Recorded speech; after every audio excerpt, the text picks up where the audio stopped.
What's up, YouTube? It's the Console Samurai with Chronos Gaming.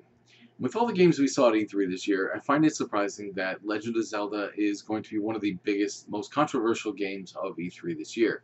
This is because Anita Sarkeesian, owner of the Feminist Frequency channel, has basically set her sights on Zelda. She says it is a sexist game franchise and it perpetuates the damsel in distress myth, and so on and so on. Anita, like many other gamers, thought there was going to be a create a character mode, or at the very least the ability to choose between a male or female hero, Link or Linkle as it was known unofficially. When asked about this, Nintendo, first of all, Nintendo did actually say that's not going to happen. When asked about this, and Eiji Onuma, the head of the series, actually said, well, if we had Zelda be the hero, what would Link do? And there's 2 points I want to make on this. I'm going to give him the benefit of the doubt. One, there's probably a language barrier thing that could have caused him to misunderstand the question, or maybe he just misspoke. Maybe he even thought that there was going to be, that people were talking about a straight switch, where Zelda was now the hero and Link would take Zelda's historic role, which could work, but I'll come back to that in a little bit. The other point is that historically, Zelda is the descendant of the Seven Sages, and she is royal. She is the bearer of the Triforce of Wisdom. It is her job to lead the hero, the bearer of the Triforce of Courage, against the person who stole the Triforce of Power.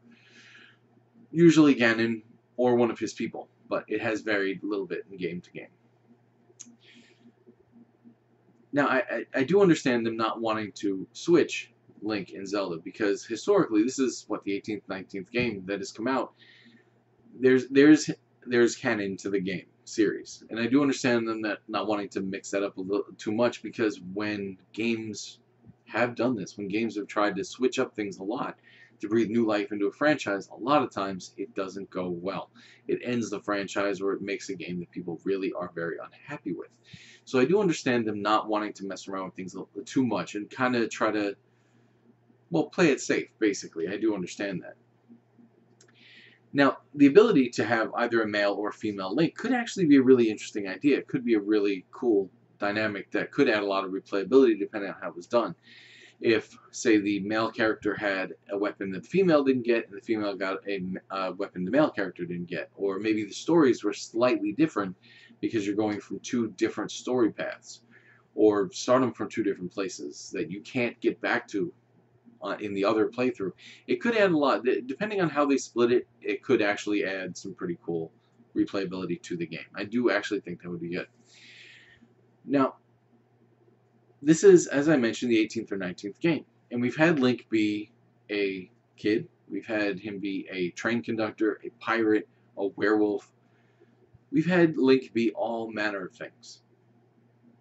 I don't see a reason why we can't have him be a girl this time. Well, not this time, but this time they've already said he's going to be a boy.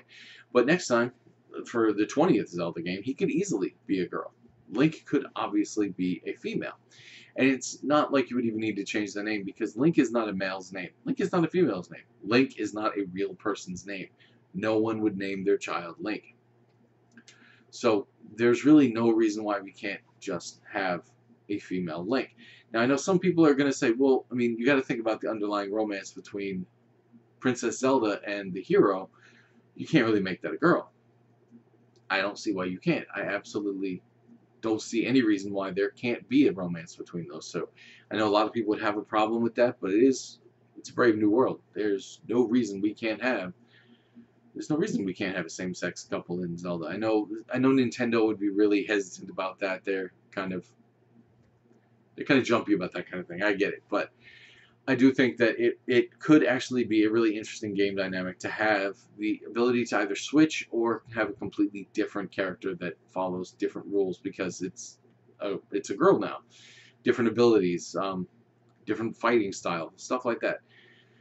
It could actually be a really cool idea, and it is a great idea, but I don't think it's a huge sexism and anti-feminist problem. I do think it's a perfectly acceptable thing to make Link a female, but I think given the fact that it is established to be a male hero and a female princess, obviously, I don't see it as being that big a thing. I am all for there being a new one, but I don't think that it proves anything that it's going to be a male again.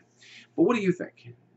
Do you think that it's time for a female Link? Do you think that the fact that it's always been the male hero saving the princess has been a damsel in distress thing, or do you think they're just sticking to the same formula that is established? Either way, let me know what you think in the comments down below. Once again, I'm the Console Samurai, and I'll see you around.